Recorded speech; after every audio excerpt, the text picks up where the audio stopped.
Good evening all, and thank you once again for taking time to join in today's webinar. I think it's great to have another webinar on dealing with financial crime, KYC, and AML. Today, we will be talking about combating financial crime and the future of financial crime prevention. And it's great to have a representative from ACAMS, Association of Certified Anti-Money Laundering Specialists. We thought we were going to have two, we now have three representatives. And how privileged can we get to have three very renowned speakers that will be doing justice to this topic? It's going to be fantastic. Today, we're going to be looking at various issues around financial crime updates. We're going to be looking at financial crime risk assessments. If you're thinking about building a career in financial crime, I know we have a couple of KYC professionals and in today's webinar. If you're looking at, we're talking about preventing financial crime prevention in times of COVID, and also use of emerging technologies in combating financial crime. And but before we go into the webinar, I would like to have one or two housekeeping rules. So please, anytime you are in the webinar, please ensure you have your mics or your phones is on mute, just to avoid any kind of distractions. And we're going to make it as interactive as possible. So we're going to make it open. So during the presentation, if you have any questions, please use the chat box in the Zoom, and you can ask your questions. I'll be looking at those questions and nudging our facilitators to take those questions as it comes. Without further ado, I would like to hand over to representative of ACAMS to do a high-level overview of themselves, a high-level pitch in terms of who you are, a bit about your background, and a few things about you, so we can identify with you, with yourself. So over to you. So we start with Sarah. Hi, let me make a start. Hello, good evening, and thank you very much, John, for the opportunity to speak with all of you today. I also know it's end of the day, so you've all had a long, busy working day. So I really admire the commitment to come and spend another 90 minutes with us to further your learning. So well done, and thank you for being here to listen to us. I'm Shilpa Arora, Anti-Money Laundering Director at ACAMS. I look after the EMEA region, so Europe, Middle East, and Africa. Within ACAMS, I'm accountable for AML strategy and implementation across all channels. And prior to joining ACAMS, I worked in financial services and financial institutions for a decade and a half, most recently as head of financial crime prevention. I'm really looking forward to this discussion. I'm accompanied by my colleagues, Kira and Pankaj. We would love to tell you a little bit about ACAMS. We'll make the session, as John said, as interactive as possible. So please use the chat box, ask us questions throughout the session, and we'll try and incorporate answers as we go. We'll also reserve 10 minutes at the end for any Q&A. Kira, would you like to introduce yourself?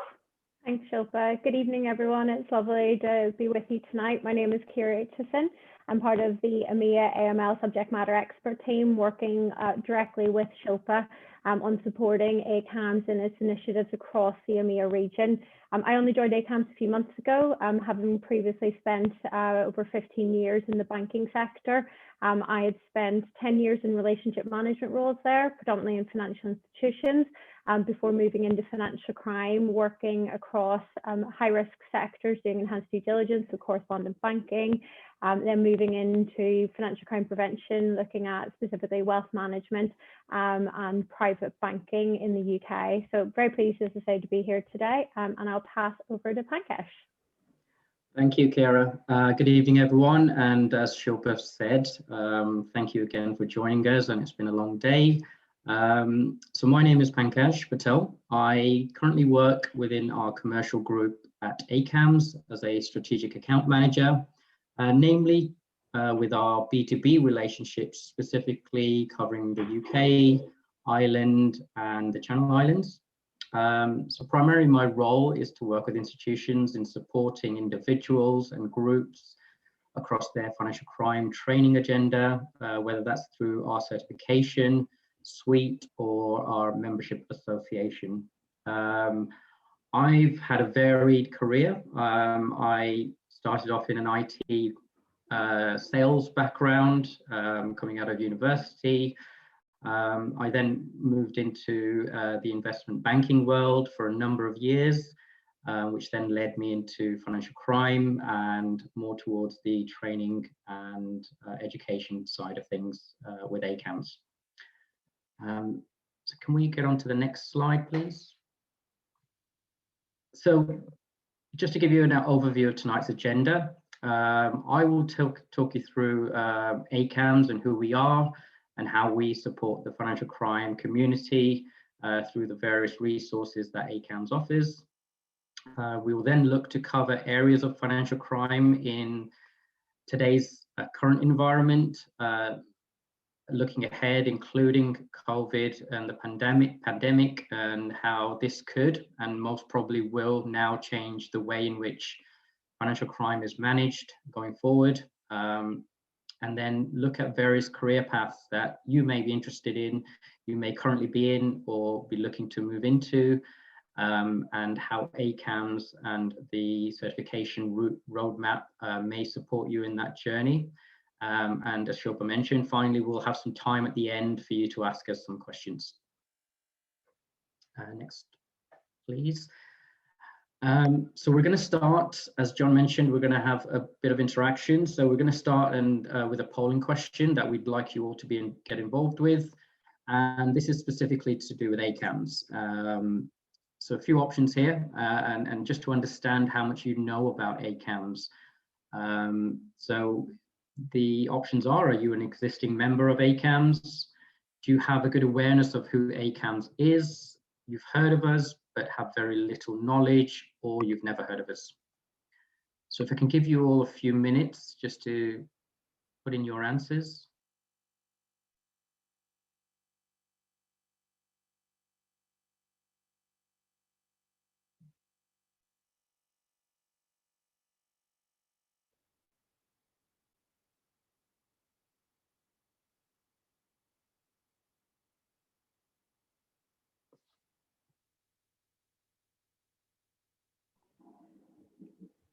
Okay, I think I'll end the poll.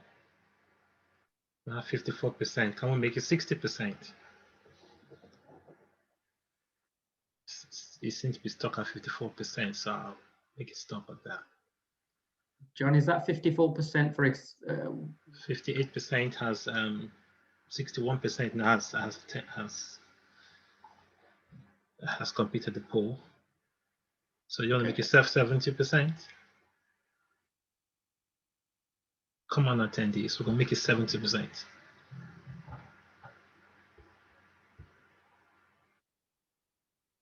Okay, make it stop.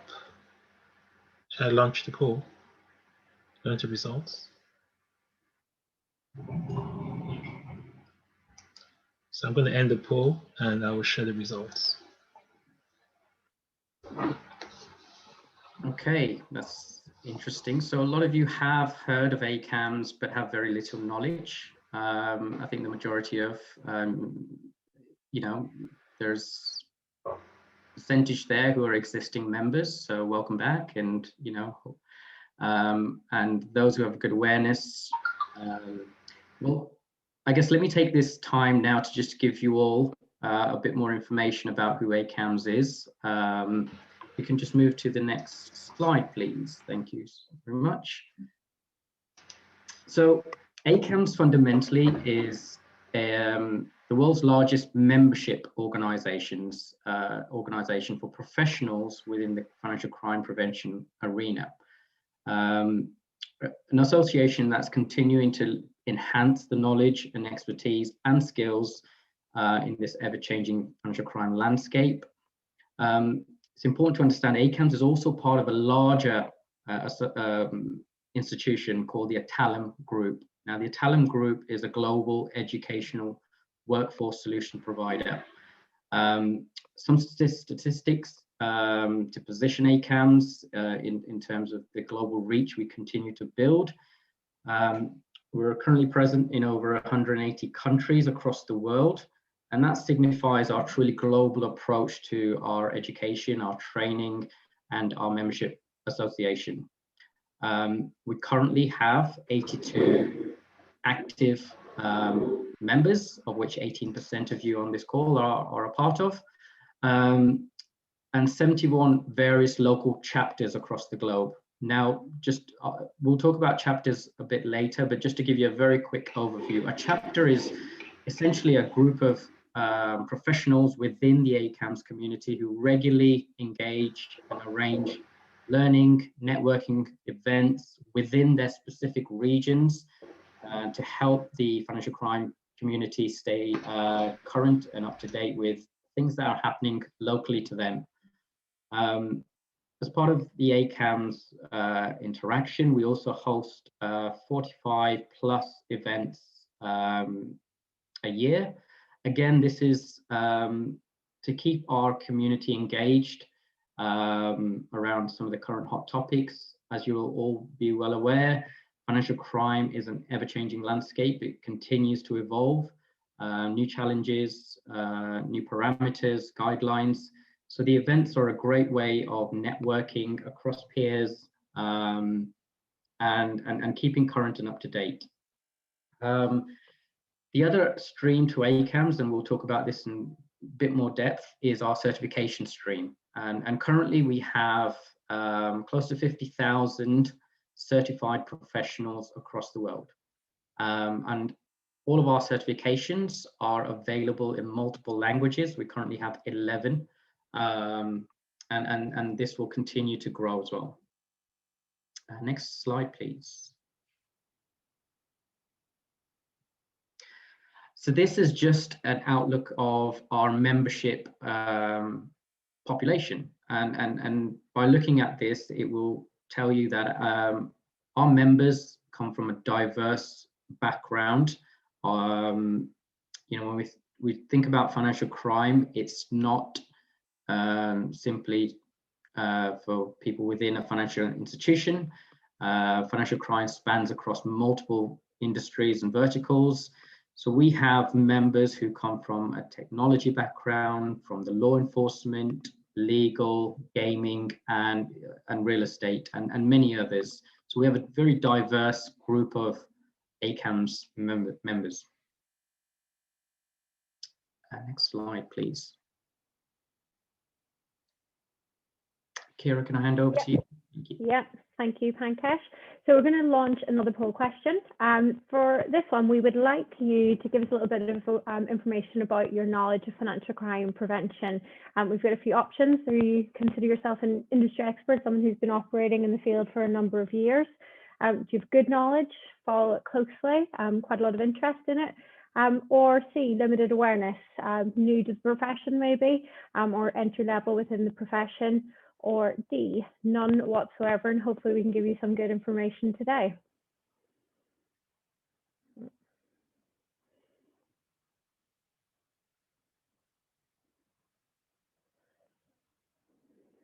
can see the results coming in, so we'll give you a few more moments to respond.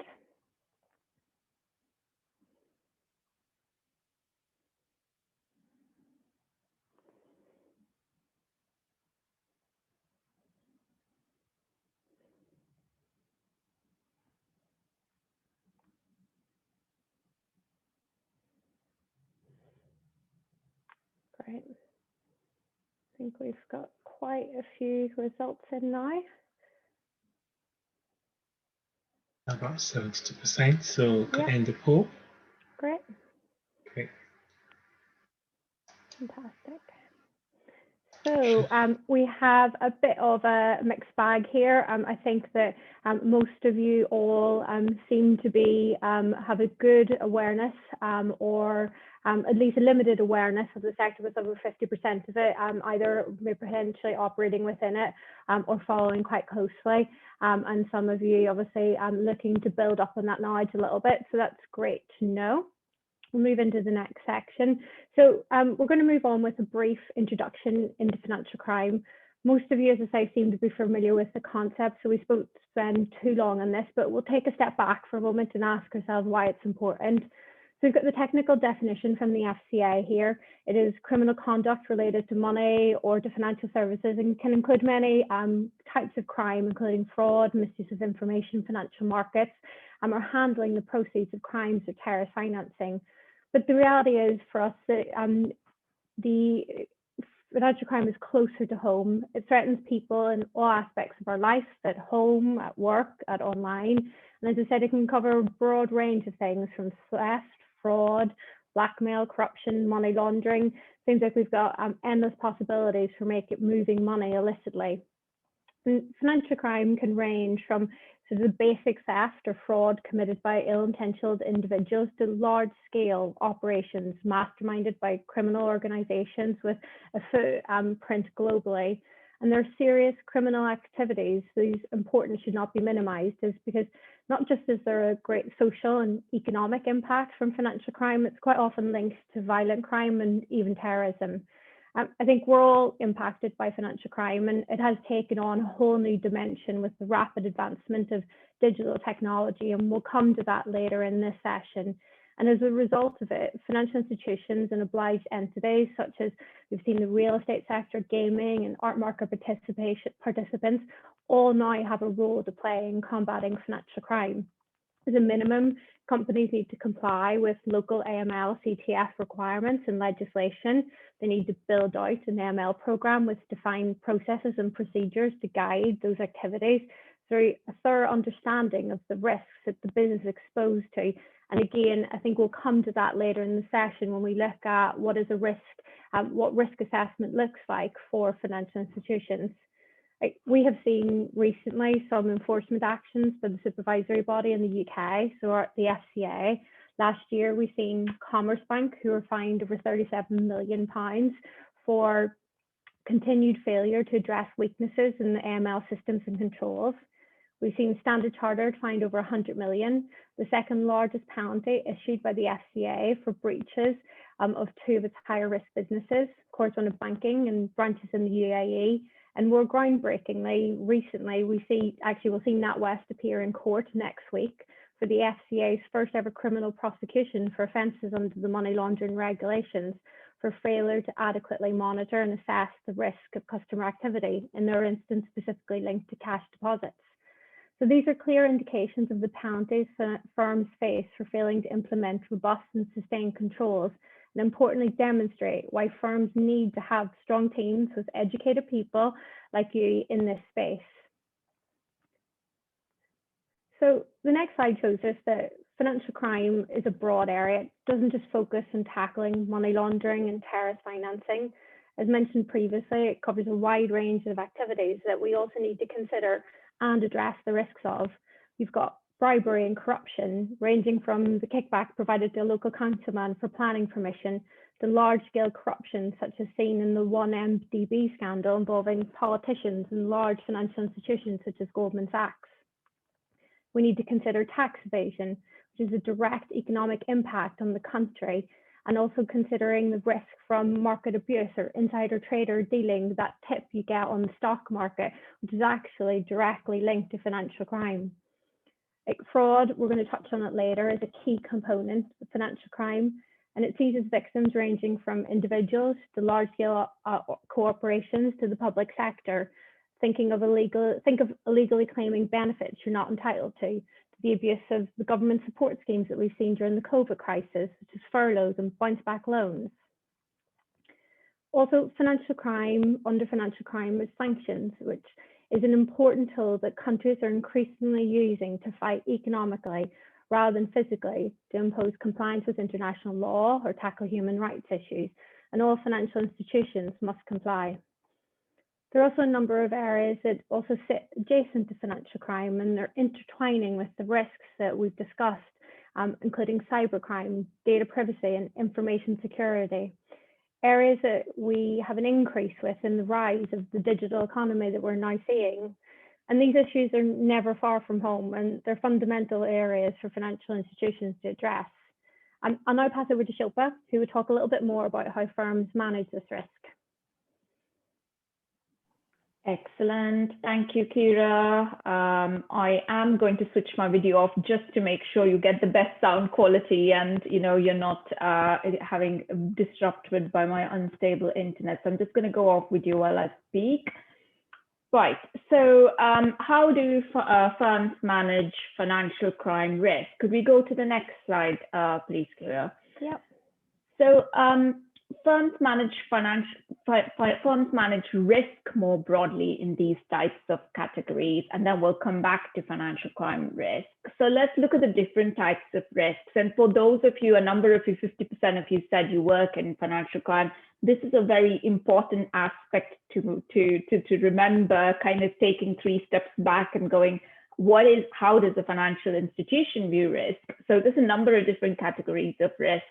I'll counter through them quickly. So credit risk, which is the possibility of a bad loan, a loss from a borrower's failure to meet their contractual obligations. You've got treasury risk, which is risk associated with management of an enterprise's holdings, and it goes hand in hand with capital risk or liquidity risk, which is an enterprise's access to cash and how efficiently they're able to use and manage their cash. You've got model risk, which is risk of a financial model that fails to perform adequately. Market risk, which is the possibility that we as individuals suffer from market risk too. It is the possibility of losses in financial investments. It could be due to adverse price movements, whatever has caused it. You've operational risk. Operational risk is a failure from internal processes. It covers people, process, technology failures within an organization. Those of you who were in the UK a couple of years ago might remember a large high street bank whose ATM system completely folded and didn't work for over 24 hours. It resulted in complete chaos. So this is operational risk.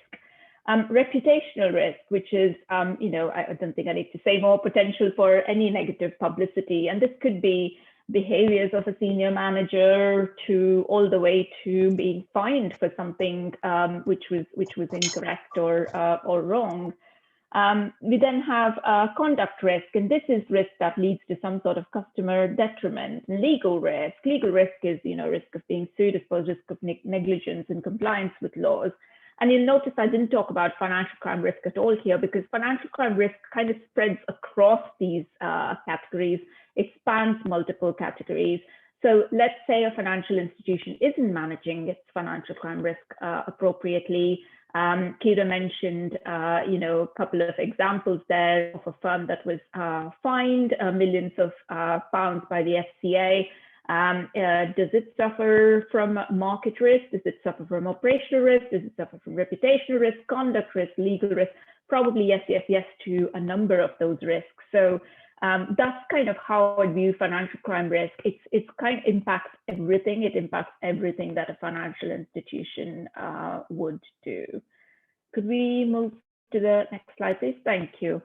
Another way of looking at how financial crime prevention is organized in obliged entities, and some of you who are familiar with financial crime prevention already will be comfortable with this model. This is sort of a timeless model. Most organizations have the structure where you've got the business on the first line, and this is your first line of defense. These are the people who would a criminal is most likely to speak to if they want to open an account or buy a product to start off with. I'm not just talking about banks, same applies to any obliged regulated entity. You then have the compliance function, which includes financial crime compliance, which is the second line of defense. And primarily the role is to ensure compliance, ensure that regulations are being followed. And the third line, which is the independent audit function. And this is the function that does the check and challenge and ensuring that everything is safe in the firm and making sure that things are working as they should. And if they are not, the board and the management are made well aware of it, so appropriate action could be taken. Now, this is usually when there is some confusion that sets in because a number of you will work in different organizations, and different organizations cut their teams slightly differently, cut their structures slightly differently. So by and large, first line of defense will refer to front office, risk and control teams, operations teams, technology teams. They are the ones who, implement procedures and, train staff. They're the ones who are accountable for risk. So functions such as onboarding, ongoing due diligence, the basic level one, checking of transaction monitoring, screening alerts, conducting risk assessments, doing some level of assurance, governance reporting, etc., would sit in the first line. Second line, as I said, more responsible for AML compliance. Here's where you would have escalations, advisory, sanctions, ABC, policy and regulatory liaison, investigations, SARs, etc. They're also responsible for reporting suspicious transactions. This is a team primarily headed by usually the MLRO or a nominated officer. These can be different people or same individual based on the size of the function. And then you've got the third line, which is the audit function. So that's kind of 3 lines of defense. Kira, pass over to you to talk about risk assessments. Brilliant, thanks Shilpa. So we're going to focus a little bit more on the concept of assessing risk, and there are 3 types of risk assessment that you may want to consider: national, sectorial, and institutional, and we'll touch on them briefly. So risk assessment at a country level allows countries to understand the money laundering, terrorist financing risks, which are essential for the development and implementation of your national AML, CTF legislation and framework. So once these risks are properly understood, countries can then look at applying the measures that correspond to the level of risk and allowing for that risk-based approach, allowing people to then, or countries to prioritize their resources and allocate them efficiently. So national risk assessments can also be used to provide useful information to financial institutions and other designated non-financial institution businesses as well, to help support and conduct their own risk assessments. And at the basic stages, a national risk assessment will look at identification of evidence through trends and consultations with law enforcement, FIUs, sort of financial institutions within the sector as well. It'll analyze the data to assess the risk presence, and then we'll look at evaluating them in terms of the vulnerabilities and the likelihood of occurrence. It'll look at threats of the money laundering crimes in the country, assess money laundering typologies, and we'll look at vulnerabilities at a country level. So for example, does the country have high amounts of trade, so the importing, exporting activity, which may mean it has increased risk of trade-based money laundering, so therefore we might look to impose additional controls in this area. So then we move on to the sectorial risk assessments, which are targeted risk assessments, specifically looking at identifying the money laundering risks inherent to specific sectors or industries, so such as the risks presented by products and services offered by financial institutions. Typically, questionnaires are issued, for example, to businesses in that sector, looking for information by the competent authorities to identify trends and the vulnerabilities, to try and build a picture a little bit around what are the high-risk industries there, the high-risk sectors, the products and services they're offering that are high risk. Are there any inherent risks that exist within there, what these are, and potentially what vulnerabilities will exist? Are there gaps in legislation that they need to be thinking about addressing for particular sectors? So, and I think it's particularly important when you consider sort of new emerging sectors. We look at sort of cryptocurrency, the virtual asset sector. It's important for regulators to understand the makeup of these sectors, the risk that they pose, and also then what controls that they might need to consider from a legislative perspective to manage these risks. Then moving on, you've got the institutional risk assessment. The key purpose of a money laundering risk assessment is fundamentally looking at driving improvements in financial crime risk management through identifying the money laundering risks a bank or financial institution is facing, determining how the firm's AML controls program are mitigating these risks, and establishing what residual risks remain for the organization and what levels of risk they're prepared to accept. So do they need to look at reducing exposure to certain sectors? Do they need to enhance controls to manage a new product that they're launching? And I think, as Shilpa touched on earlier, managing these risk factors inadequately could lead to reputational risk, regulatory risk, legal risk, and as we've seen in some of the earlier examples, pose actual financial consequences as a result of AML penalties or fines by the regulators. I think it's important to consider from a risk assessment, it will start with the inherent risk.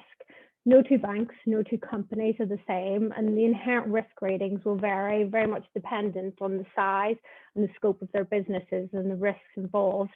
In order to identify inherent risks, you generally will consider looking at risk across 4 categories.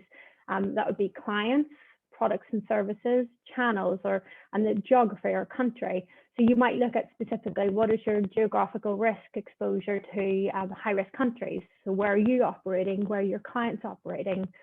Products that could potentially be used anonymously that could sort of prevent you knowing who the ultimate beneficial owner are.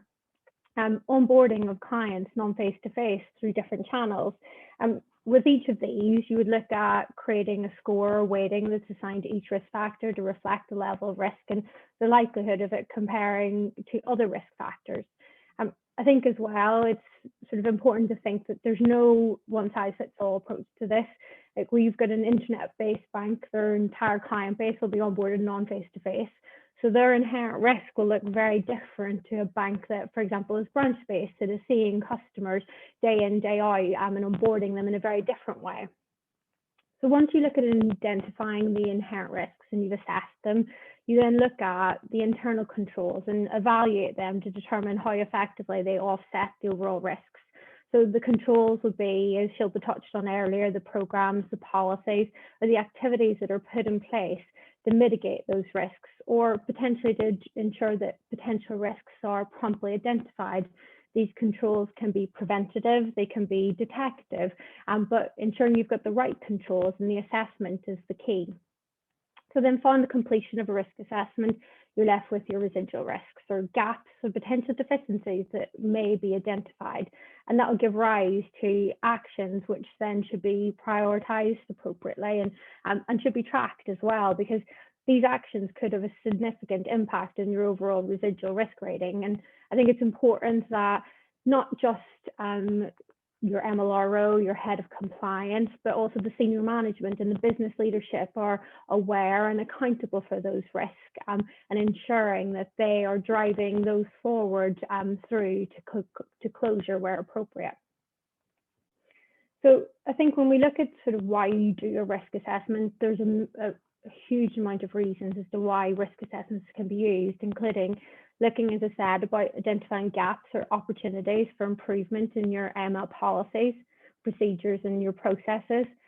Importantly, making informed decisions about your risk appetite. Where is your risk exposure? Is it to particular subsectors of clients? Is it through particular products and services you're offering that are particularly high risk? And how much you want to extend that risk appetite. And ensuring that's communicated throughout the organization as well. Looking at developing risk mitigation strategies. So where do you need to enhance controls, and therefore that will lower that overall risk exposure. And then, as I said, ensuring that senior management are aware of the key risks, the control gaps, any remediation that is happening to address those. And I suppose importantly, to ensure that management are placing the right resource and priorities aligned to where the risks should be. Like, I think risk assessments should not be a static or a point in time event. Yes, they're generally done on an annual basis, and that's the requirement, but there should also be triggers to identify when they should be reviewed. So for example, if an organization has significant changes, so introduction of a major new product or a merger, acquisition, opening a new location, these are all things that can affect the inherent risk. So these changes, as a result, may require the review of existing and actually potentially the establishment of new internal controls, which then may change both the residual and, importantly, the risk appetite of the business. And I think they're probably some of the key reasons why a risk assessment is important for a financial institution and any other obliged entity as well. So we're going to take a pause there, and we're going to do another poll. So the next poll question is looking at sort of looking into reflecting back into COVID, and what do you think might be the biggest change in white collar crime as a result of COVID? So if John, we want to launch the next poll, we've got 4 options here. So cybercrime, fraud, tax evasion, or new methods of laundering money. Give everyone a few minutes.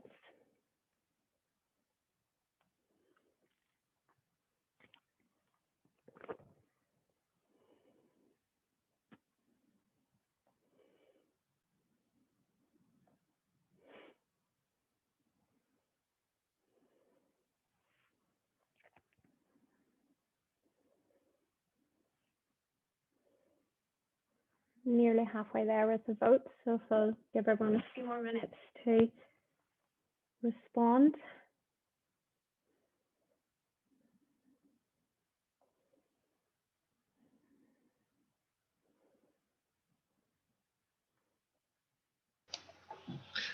%48 has voted. Let's make it up to 60. Come on, attendees, let's put in some votes.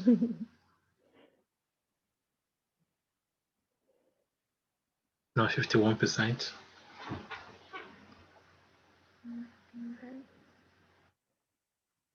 few more votes are trickling in, but maybe seems to be slowing down. So if we last opportunity for everyone, well then we'll call it.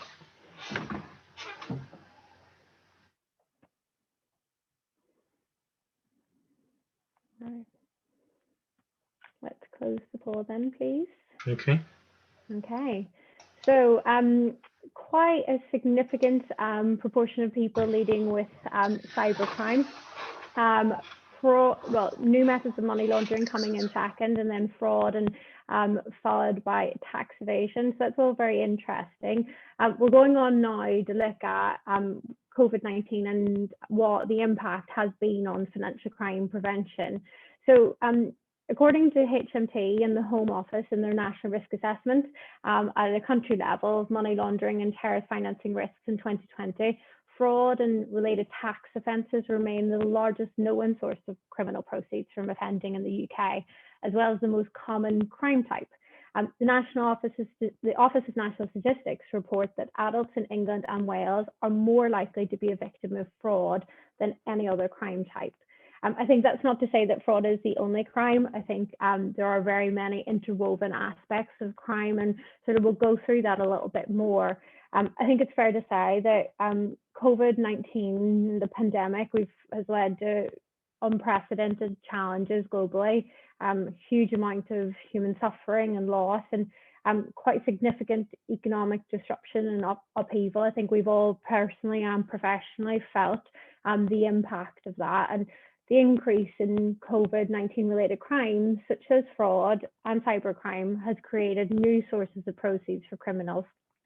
So, as reported by UK Finance, we saw fraud losses of over 1.26 billion in 2020, primarily through authorised push payments. So where a criminal is tricking the victim into sending money directly from their account to an account with the criminal controls, you know, the email, changing the invoice details. A lot of that happening in 2020 to unauthorised payment card fraud, such as card theft or lost and stolen cards, or card fraud where the user is not present. I think COVID is impacting the criminal economy, and it's had to change the criminal behaviour, whereas profit-driven criminals are moving to other forms of illegal activity. Like, we've seen a huge amount of increase in impersonation scams, and there's been a lot of amounts of this in the press. Those ranging from preying on people's fears about the pandemic, fraudsters pretending to be from the NHS. You get a text saying, oh, please book in for your vaccine appointment, and they're also asking for your credit card details at the same time. I think these are showing criminals are adapting, and they're also adapting to the way that we're working and engaging as well. So with the rise of online shopping, if you're anything like me, Amazon is a regular caller at my house, and the remote working as well. They're impersonating parcel delivery companies, and they're impersonating e-commerce platforms in another way to defraud individuals throughout the past year. Within this, cybercrime is a large number of you had voted for. It's a major enabler of fraud. So you've got data obtained through data breaches, phishing, malware used to commit fraud, or else it's sold online to other fraudsters. Like, I think it's estimated now that the internet plays a role in over 50% of all fraud. And with the increase in new digital customers, new channels to navigate through, and the need for remote engagement with financial institutions and companies throughout the past year, I think this will demonstrate that the possibilities for fraudsters in this space is increasing. Like, according to the Department for Digital, Culture, Media and Sport, over the past 12 months, 4 in 10 businesses and a quarter of charities have reported having cybersecurity breaches or attack, which just goes some way to demonstrate the rise of the activity in the industry. Historically, I think we've often seen that profits from organized crime are typically passed through legitimate businesses, but with many businesses closed, trading, so seeing smaller revenues coming through than usual, they're not able to hide the money in plain sight by mimicking everyday financial activity the way that they used to. So they're having to find new ways and forcing criminal gangs to find new ways to move money around. So we're seeing an increase in criminals recruiting money mules. So quite a significant increase in the targeting of the student or young unemployed community, which has been hugely in the pandemic, using them to launder stolen funds. So they're posting fake adverts on job websites and social media, targeting those who are probably looking for new ways to earn money during the pandemic. And I think that in turn is completely upping the ante and for anti-money laundering teams that are having to detect this activity, assessing the risk, and they're looking out for the new typologies that they're seeing criminals operate under. It's fair to say that financial institutions have had to respond and adapt to the new environment just as quickly. With the industry, as UK Finance reported, they stopped 1.6 billion of unauthorised fraud losses in 2020. So that's actually the equivalent of £6.73 pence in every £10 of attempted fraud being stopped, which is fantastic, but clearly there's still a long way to go. Increasing customer awareness and sharing information and intelligence has been one way the industry has been stepping up to help combat this form of financial crime. However, that alone isn't enough. Upgrading technology to remove vulnerabilities and become more preventative in action, along with further identification and tracking of suspicious transactions and stopping scams in their tracks, has been a focus for financial institutions. Like, when we'll touch more on the role of technology very shortly, but the use of machine learning of customer activity to detect unusual transactions or shifts in their behaviour is becoming more prevalent. And we've seen the adoption of new solutions and digital identity verification to conduct KYC checks. You know, the selfie checks where using face recognition are being used to onboard customers, or new aspects of looking at IP address and geolocation services is increasingly being adopted by the industry at a rapid pace to help combat the fraud and the financial crime risks that we're seeing emerging over the past 12 months. So on that note, I'm actually going to pass over to Shilpa, who'll talk a little bit more about the role of technology in the future of financial crime. I think before we go into that, we're doing another poll question as well. Shilpa, over to you. Thank you, Kira. So, John, are you able to do our next poll? What do you think is the biggest game changer in financial crime? Is it virtual currencies, machine learning, AI, digital KYC, public-private partnerships? We'll give you a few moments to digest that.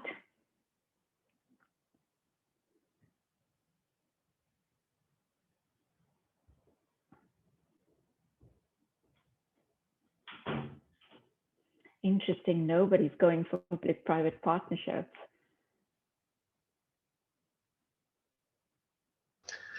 Problem that most people don't even know what it is. I struggle with it myself. No worries, we will talk about it. We will talk about it. Let's see what people think first. All right.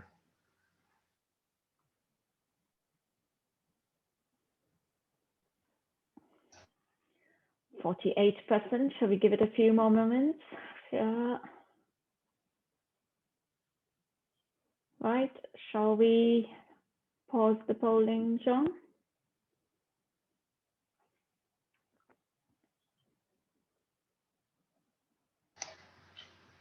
Yeah, yes, it does. Okay. Wow, overwhelmingly, people think virtual currency is the biggest game changer. That's fascinating. We will talk about virtual currencies, and the one person who thinks public-private partnerships is going to make a change. Thank you. I'm with you. Let's go to the next slide and let's talk about a few of these terminologies. Now, I know you've had different training sessions and you've probably covered some of these things. I just want to make sure that, we are talking about what these things mean before we say how it's impacting financial crime prevention. So I just want to cover a few key terminologies, and then we will talk about why this is a big deal. And I'll also touch upon the new money, the virtual currency aspect. The first one's distributed ledger technology or blockchain. So they're not one and the same thing. Blockchain is one form of distributed ledger technology, and not all distributed ledger technologies are blockchain, if that makes sense. Now, this is the underlying infrastructure. It's not a cryptocurrency. It's not a programming language. It's not artificial intelligence. It's not machine learning.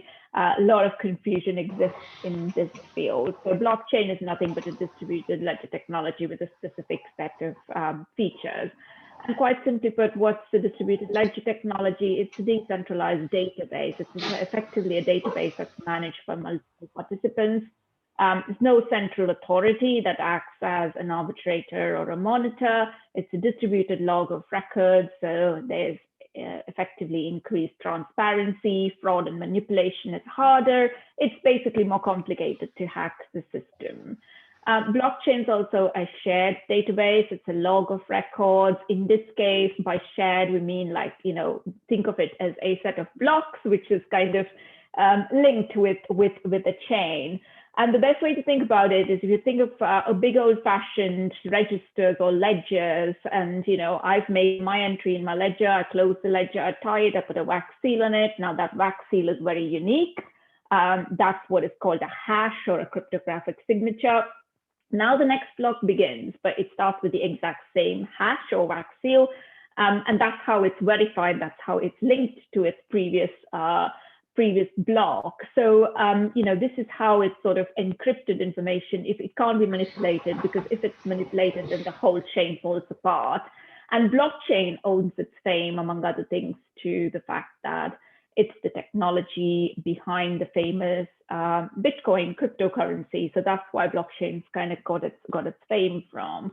Now let's look at what we mean by artificial intelligence. So notice the second most popular in that poll was artificial intelligence. So artificial intelligence effectively simulating intelligent behavior in computers, making machines learn by imitating intelligent human behavior. Machine learning is a subset of artificial intelligence. You have different forms: supervised learning, unsupervised learning, deep learning, neural networks, etc. But basically, that's sort of the principle. And finally, I want to talk about enterprise technology, because this sort of gets lost. There's nothing new in enterprise technology, but with the amount of end user computing we've got, we sometimes forget what we mean by enterprise technology. So enterprise technology is IT and systems. It's data that's shared by multiple different users across functions in an organization. So if you work in a financial institution, take your core banking platform, for instance, which houses data, which houses transactions, etc. These are systems that everybody in the bank uses. So it could be front office, it could be back office, it could be middle office. There's a lot of people getting their paws on this data. They might see different views of the data. They might have different authority to view different levels of data, but primarily it's all on the same system. That's an enterprise technology. Whereas end user computing like Excel or Microsoft Word or any other applications you use, that is yours. It's what a user like you and me would be using. Now, why is this important, and why has this changed the game so much? Now, artificial intelligence is able to consume data in volumes like never before. So as a result, for financial crime, it's made a significant difference. Previously, we threw people at the problem.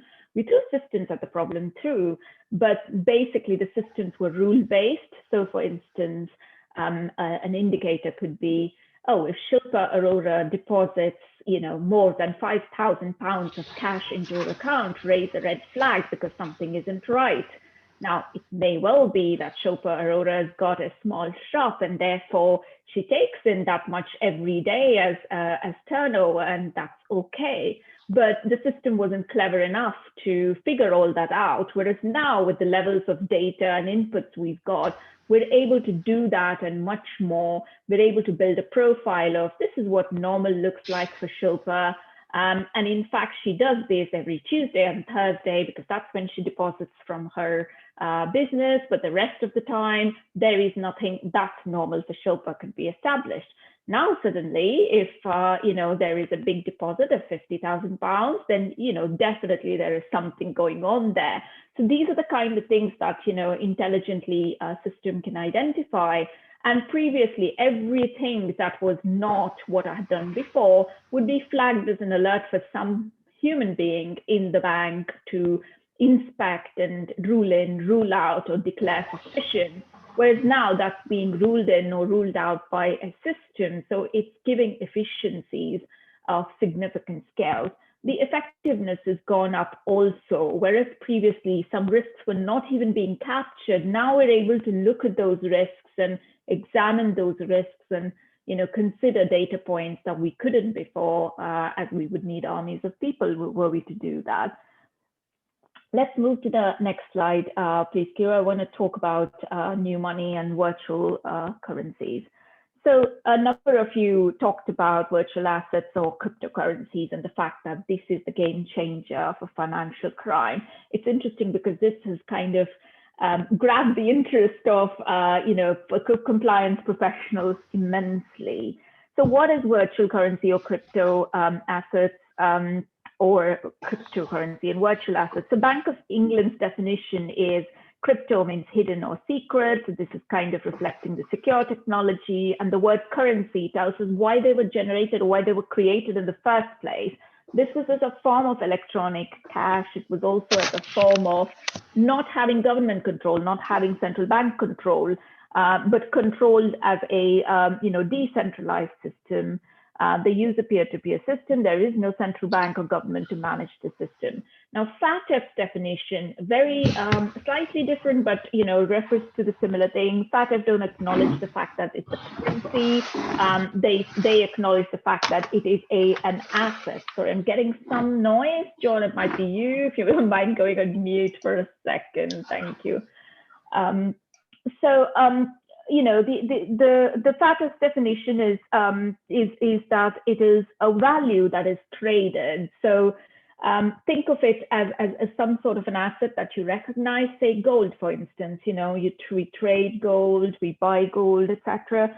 So FATF more sees it as an asset, but not in physical form. Of course, the gold is in physical form, but which is in logical form or digital form. So that's FATF's definition.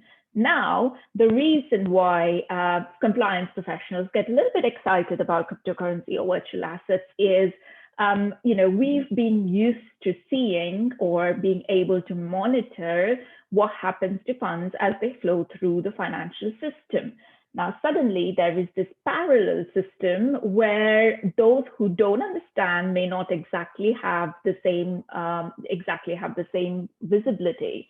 However, cryptocurrency is not really uniform. It's not like there's one cryptocurrency. Today, there are thousands of cryptocurrencies, and they all offer very different forms of transparency.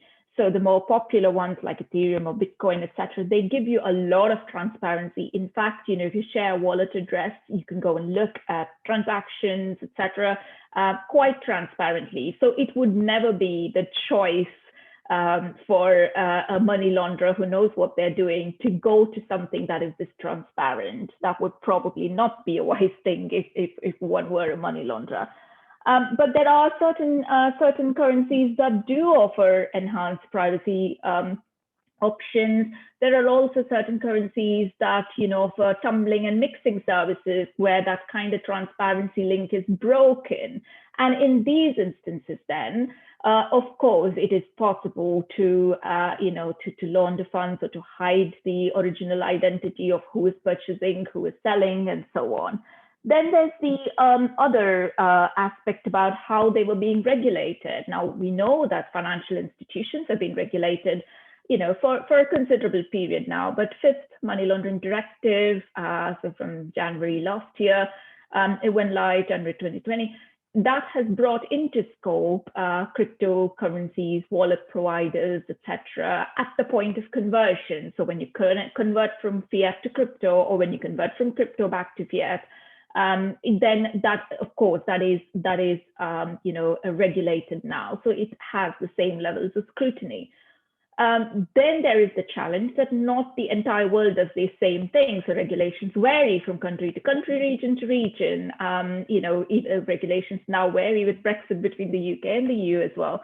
So this is what is kind of being exploited. So the fact that the regulations are not uniform across the world, and some parts of the world do not regulate crypto as well as other parts of the world, that's the bit that's being exploited to either evade sanctions or to launder funds.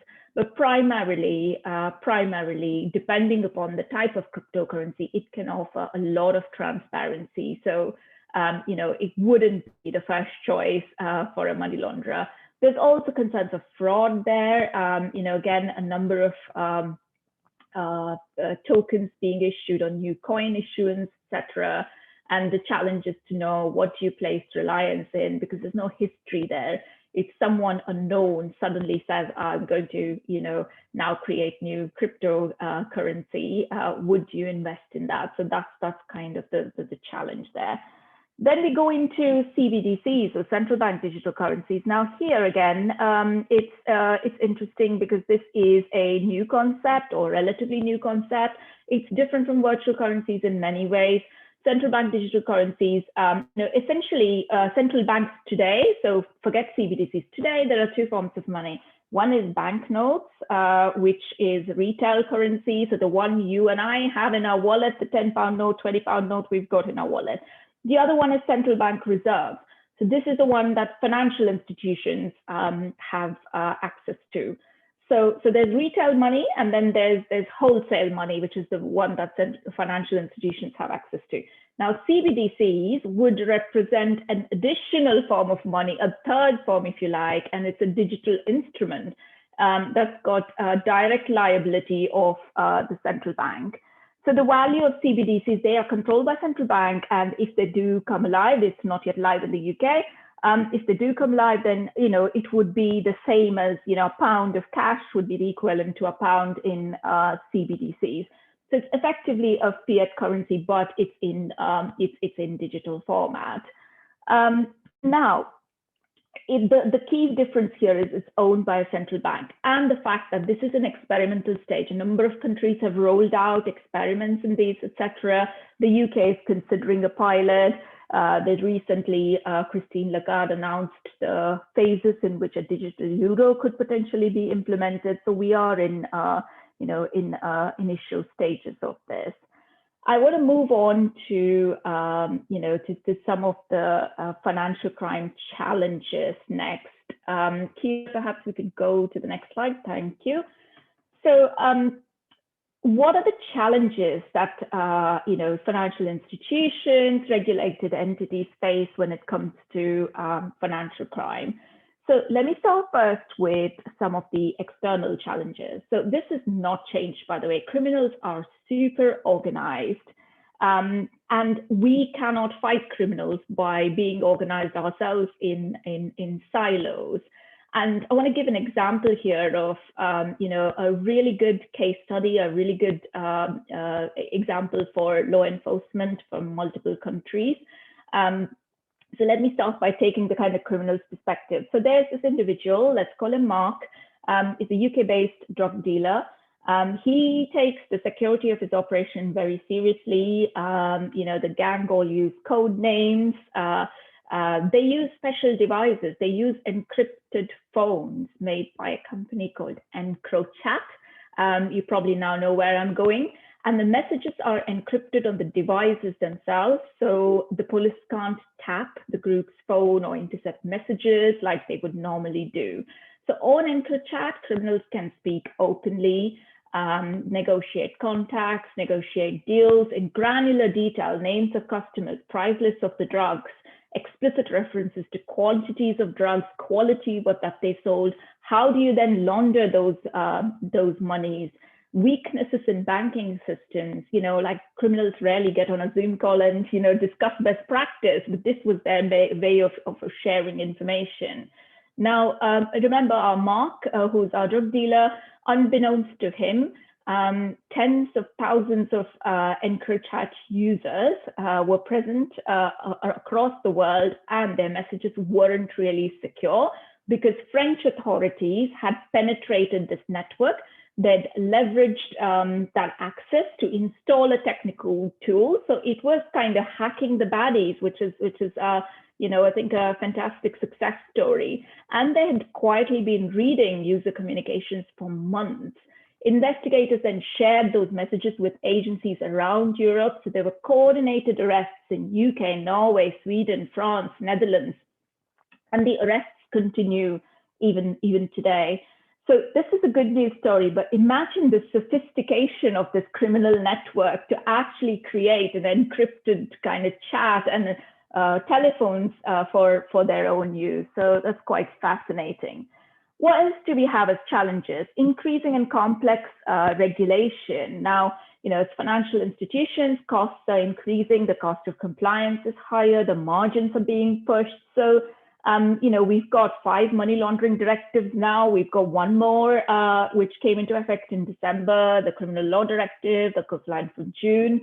And financial institutions have kind of borne the brunt of some of these things.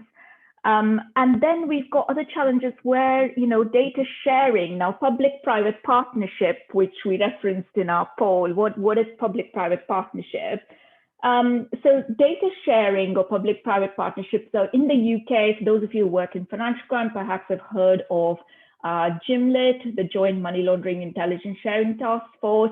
It's a good example of such collaboration where law enforcement, the regulator, financial institutions come together and share intelligence. And that's fantastic. Some countries in Europe have gone even further. In the Nordics, there's a KYC utility. It's called Invidum. It set a new standard. So the KYC is done once, maintained by the central entity, and then released out to the different banks based on when, as and when the subscription and based on when it's needed. And by providing like a single point of entry, it's like more efficient. It's also compliant with AML regulations. So the fight against international financial crime requires like a shared commitment and new technical solutions. Another good example of public-private partnership, or in this case, private partnership perhaps, is TMNL, or Transaction Monitoring Netherlands. So 5 leading banks last year got together and they decided to share data so they can, identify, suspicious activity together. And what this means then is, if, say, Shilpa Arora wants to go around 5 banks in Netherlands, depositing £5,000 in each bank.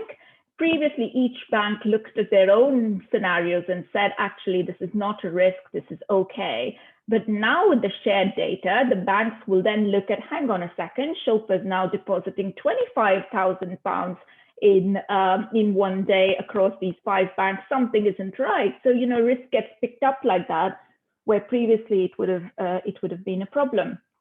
And then you've got interaction with customers, which is changing through digitization as well. So, as Kira said, lots of online banking and online onboarding, etc. So that digitization is changing the landscape. Could we go to the next slide, please, Kira? I'm conscious of time. I'm going to go through a little bit quickly. So, the next challenges are internal challenges. So many organizations have under-resourced IT departments, under-resourced financial crime departments, for those of you who are working in it. Several existing technology tends to be legacy, tends to be fragmented. The pace of change is high, and it's hard to keep up with everything going on. By the time you've installed system 1, system 2 has come up, and system 1's obsolete now. And then there are data issues, particularly those who work in large organizations. Perhaps you recognize this. So what do we now see as a result of all these internal and external challenges? Kira, could you go to the next slide, please? So in terms of trends, what are we seeing to fight financial crime? I think it's finding the balance between automation and manual processes. I mean, if you work in a large organization, automation is the way to go. You've got the scale, you've got the investment to make to get efficiencies out of it.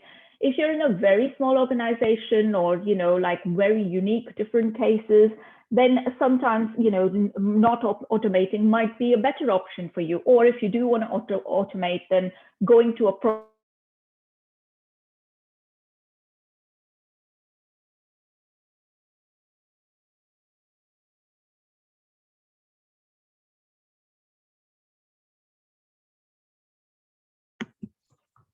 Now, you know, digital identity is being developed by the UK government.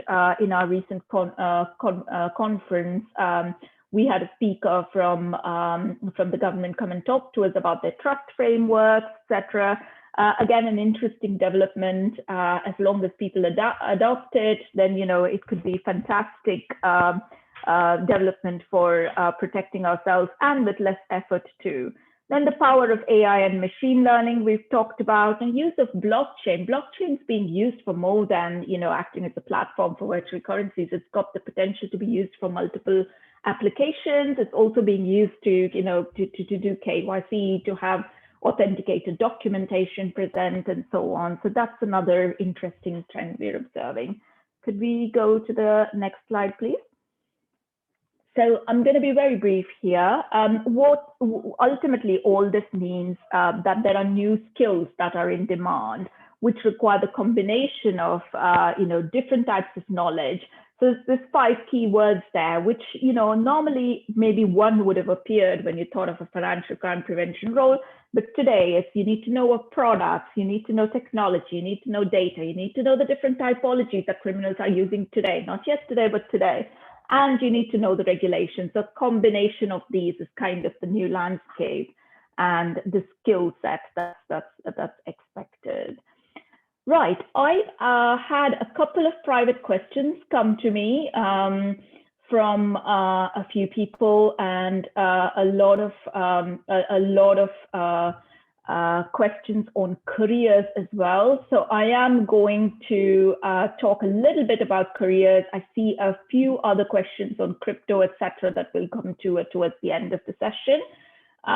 So careers in financial crime prevention. Now, I've divided into 3 parts, and, you know, again, go through this quite quickly. So the reason I divide into 3 parts is, first one, new entrants. Now, if you're a graduate and you're trying to get into the field, or, you know, new to the world of work, or you could be an experienced professional who's worked several years experience, but is new to the world of financial crime, then, you know, training is first of all essential, especially if you're in that new entrant category. Financial institutions offer lots of graduate programs, internship programs with financial crime apprenticeships and academies, etc., which you should definitely look to.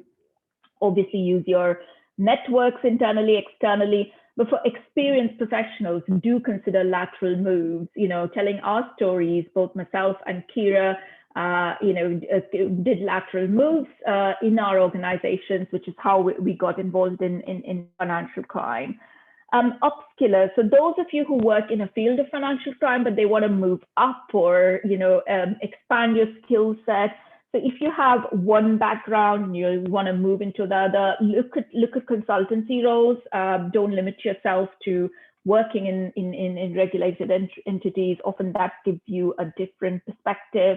And also technology, data expertise requirements are significantly high, and the market's quite hot on this. So equip yourself with those skills to be able to, you know, to make the most of that. And senior managers. Now, if you are already senior or wanting to do that, first of all, go at it with your eyes open. You know, so there is the SMCR regime and the FCA, which the FCA has introduced. You are going to be taking on some personal risk. You're going to be taking on those responsibilities. So you need to understand what they are before you, you know, you sign up to it. Also, doing this kind of move internally is a lot easier unless you're already there and you're moving to a different firm or a larger scale. again, ultimately, the understanding of technology, IT change, and data is in significant demand there. Right, I'm going to pause there. We've got a bit more to go, and then we'll go to questions in a few minutes. Pankaj, can I hand over to you for the next part? Yes, you can. Thank you, Shilpa. So I'm going to now take a few minutes just to talk you through how ACAMS supports that your personal professional career development. As Shilpa and Kira sort of touched upon, things are changing rapidly in terms of the world of financial crime, and as you navigate your own personal journey as to how you develop your own careers, I can just talk you through how ACAMS is structured and how they can support you in that. So fundamentally, the first step is becoming a part of the ACAMS membership community. And at ACAMS, we have a couple of different avenues in terms of how you access the membership. One for the individuals who wishes to be part of the ACAMS community, and we have one which we call the enterprise membership, which is for institutions. But I'm going to talk you through the private individual memberships and some of the resources that you would be provided as part of that, as part of a member. So specifically for individuals, as part of a membership. Now, membership, if I take it from the beginning, membership is a mandatory piece of you being able to, one, access our certification suites, which I'll come on to. But as part of membership, it also gives you a wealth of training and resources in order to be able to do and excel at your role. So, for example, being a member of ACAMS, you have access to a wealth of webinars that Shilpa, her team, and all of our other experts across the ACAMS organization will regularly post on specific hot topics. So as part of an individual member, you would have access to a selection of those webinars. You'd also get regular industry notifications. Now, that's obviously very important in keeping current and up to date with some of the hot topics that we've touched upon today, and will continue to evolve. And that's accessible through our what we call ACAMS connection portal. Membership community, the whole premise of the membership association is to network and sort of bounce information across peers across the globe. So whether you're working specifically in the UK, or you want a more holistic understanding of what is happening across the globe in a specific area, the membership community, we have regular forums through sort of the membership community, which you can access and sort of upskill your knowledge and understanding of specific areas and topics. And in addition to this, as I mentioned, as you sort of move through your career, and you would consider certification as part of that plan, membership is a mandatory element in order to access certification. Membership, the way the membership is structured within ACAMS is on an annual basis. You could purchase membership on a 1-year term, right the way up to 3-year, sort of a multi-year subscription.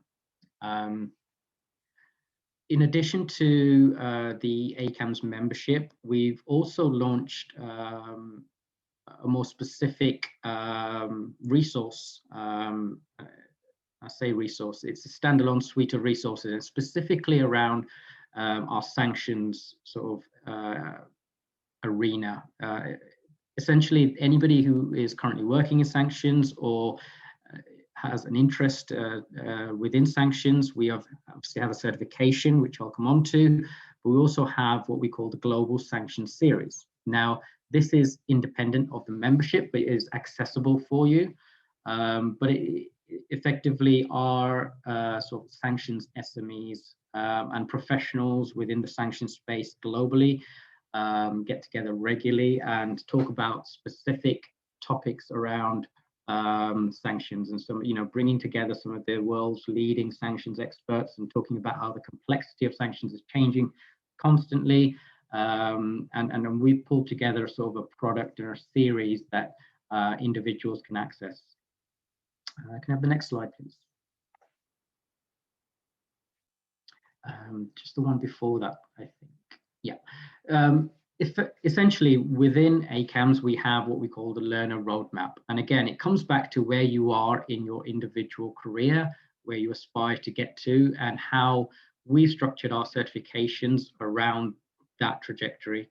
So we cater for a range of professionals, right away from early learners, new graduates coming into a financial crime role, somebody who's never done financial crime before but wants to get into financial crime, right the way through experienced professionals and practitioners. So this diagram effectively demonstrates how we at ACAMS, through our certification suite, can support you through that career development. It's just important to just to highlight the content that's sort of effectively is covered within our certification programs. And it takes content from global regulatory bodies. And again, that just demonstrates our global context in our approach to study and learning and education, because it's important to understand, whilst you may work locally and regionally, and you don't really need to understand what the European regulations are or the US regulations are. Financial crime is not restricted to borders, it's cross-border. So what happens in the US or in Europe may well impact the role that you do. And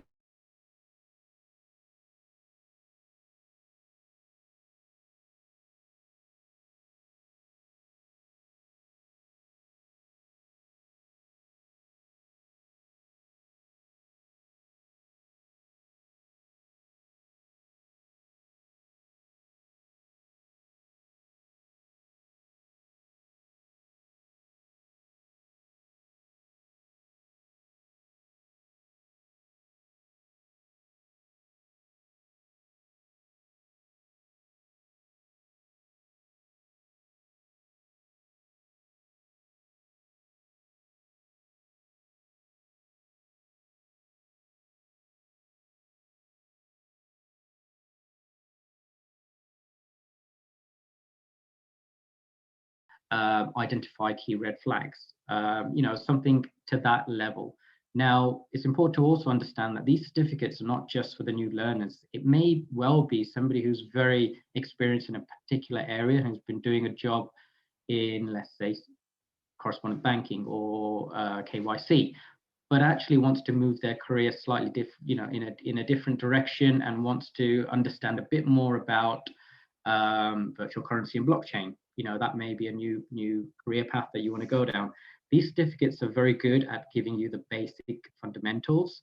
They're short pieces of learning, so the commitment of learning is effectively 4 hours of e-learning through a learning platform that ACAMS obviously provides you access to. There are 4 modules, and there is an assessment that you would need to complete, 40 questions, of which you need to have 80% to successfully complete those certificates. Next slide, please. Thank you. So some of you, or most of you that are aware of ACAMS may effectively understand what CAMS is. So CAMS is effectively our flagship certification. We do have another, which I'll come on to, but essentially for financial crime professionals, the CAMS is our gold standard. It's a globally recognized qualification, recognized by most institutions globally and regulators worldwide, and essentially to validate the competence of an individual within a role. So if for example, you are working in an AML role, have been for a number of years, but you want to move to that next level, institutions recognize that having a externally recognized qualification, certification, does help in helping you to move beyond that, beyond the current sort of role that you may be in, and elevating into the next step. It's also important to recognize also that the CAMS and our global sanctions certification are you know, they're designed to challenge you in terms of your technical competence. So our qualifications do not teach you regulation. They refer to regulation and your understanding of how to effectively do your role with those regulations in mind. Now, we have certain eligibility for people who are eligible to take these certifications. And the reason we do that is because we want to ensure that those who are eligible and who would like and who would want to be certified succeed in passing our certifications. So the way we set our eligibility to be able to do these certifications is we set 40 credits to be eligible to take one of these certifications. And that is a combination of your educational background, your academic background, your professional experience, any of the training that you have previously completed. And this is coming back to, and sort of taking you back to our membership community. So if, for example, you know, you would like to do the CAMS certification or the global sanction certification, and you have 30 credits based on your previous experience and your education. So you're 10 credits short. The membership element of ACAMS allows you to build up those additional 10 credits through the webinar training that is available. So it gives you an additional resource to be able to be to sort of, you know, hit the benchmark of eligibility for these certifications. Now, unlike the okay, so very quickly, I'm gonna close on this topic just to let you know the rigor of these certifications. The rigor of these certifications are quite extensive. So you know, average of 50 hours of learning. So it's effectively 3 months of learning. There is a formal exam that you will need to complete in order to be certified. I think we're going to very quickly skip to the next. Just very briefly touching upon the chapters that I spoke about. Essentially, we have a number of regional chapters, one in the UK, we also have one in South Africa. But again, this is, you know, this is a structure of sort of professionals who come together, network. You know, it's a space where you can then learn specifically from peers. So I think I'm going to end on there to allow for opportunity for questions.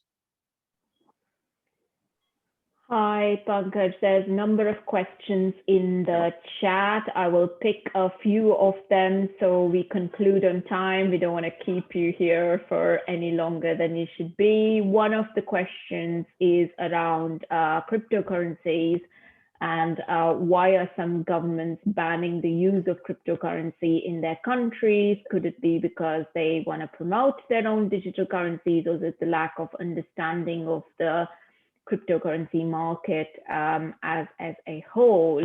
I'm happy to take the question. I think it would be a combination of multiple factors depending on which country we are talking about. Absolutely, if they have their own, you know, like China, for instance, has its own CBDC, the yuan renminbi CBDC version, which is what is being promoted there. So that could be one of the reasons. The other one is, generally speaking, lack of control. You know, governments or central banks like to control fiscal policy through, you know, through the flow of currency, and suddenly they're now unable to, money can leave the country, etc., without their knowledge, and that's what makes people uncomfortable. There's also the view, without, you know, as I said, cryptocurrency is not one thing, it's 2,000 plus different things, and different cryptocurrencies offer different features and different transparency. So based on what transparency is being offered, it could well be that it has got nefarious uses like money laundering or fraud and so on. So that's perhaps another concern. Then we've got one more question about cryptocurrencies, which is to do with China. So China's rolled out its digital currency. What are the necessary enhanced AML monitoring and testing to mitigate future fraud and money laundering? We've written an article recently about CBDCs and what its adoption means. I'm going to try and post it in the chat. Hopefully the link works. Certainly will work for members, but I think you might need to log into our website if not. So to summarize really quickly what China's done, and then I'll kind of come into what is it means for AML officers. So China launched its pilot, I think in April last year, so it's been a year now. China's central bank issued 10 million yuan, so that's about 1.5 million US dollars at the time, worth of its currency as a pilot to 50,000 people via a lottery type of system. It tried it out, it concluded its pilot, and now it's rolling out in a bigger scale. So that's kind of effectively what China's done. In terms of what this means, obviously that impacts China, but if every country, or if there's a digital euro, what does it mean? Compliance officers of the future will need to get comfortable with concepts of new money. CBDCs will offer advantages over cash. The very fact that cash can coexist with CBDCs will create complexities for transaction monitoring systems. So now it's not only that you have to build rules on cash, or you'll have to look at CBDCs and also coexisting with other forms of virtual currencies. So, you are likely to have fiat currencies, CBDCs, and private virtual assets all to kind of look at. So that's I think the key thing. The other bit is there's very little simulation and research done as yet, which is why the governments in the UK and even in the Euro are going through multiple phases to think about some of these things. So studies need to be done detailing AML and cybersecurity considerations on CBDCs, and new forms of money will give rise to new typologies.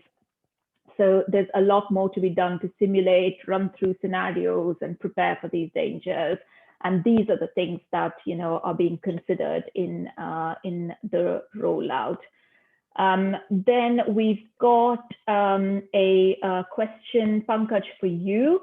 If you take all the various e-learning certificates, does it qualify you to have an ACAMS certificate, it says? So it's important to distinguish between the two, certificate and certification. So the e-learning certificates provide you with a certificate of completion. Now, that is a personal, or if you're working for an organization where you're looking to move into a different area, and let's, for example, say KYC, and you have completed the KYC Foundation certificate, that may demonstrate to your new manager or the HR person that actually you've invested some time into doing a certificate. It doesn't qualify you from an external standpoint to say you have been certified.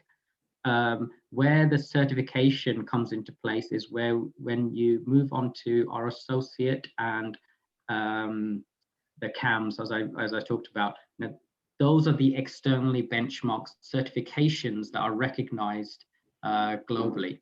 So the e-certificates effectively gives you an internal certificate of completion, and the certifications gives you the broader validation because it's been formally examined, if that helps to answer the question. Thank you, Pankaj. Hopefully that's all. We've taken most of the questions. I think we're running out of time, so we should perhaps conclude here. A big thank you to all of you who have joined, and John, a big thank you again to make this all happen. Over to you, John. Yeah, thank you once again, everyone who has joined to this webinar. Thank you so much, Shilpa, Ciara, and Prakash. Thank you so much for taking your time to facilitate this webinar. I think it's been very, very productive. And I think it's a lot of light. A lot of people asking questions about ACAMS. I think most of the questions have been addressed. So thank you so much once again. So on behalf of Like Minds, this is being hosted, by the way, by Like Minds. We're an African professional network based in the UK. And we support one another through manpower development. So this has been put together as part of our Giving Back initiative. So anyone who wants to know a little bit about Like Minds, feel free to send us some information. I'll just put some information about Like Minds in the chat. So if you feel free to connect with us, and yeah, that's how we roll. So thank you so much once again, and have a very good evening. Hopefully we'll have another webinar coming up towards the end of the month, and that will be talking towards project management. And so we'll see you soon. Thanks once again, and have a good evening. Thank you. Bye-bye. Thank you. Bye. Yes, okay, bye-bye. Thank you, bye. Thank you so much. Bye. Thank you. Thanks for joining. Thank you. Thank you. John, are we going to have the recording? Is it possible? Definitely, we will. Okay, thank you. Thank you. Have a good evening. And you today, take care. Thank you. Thank you.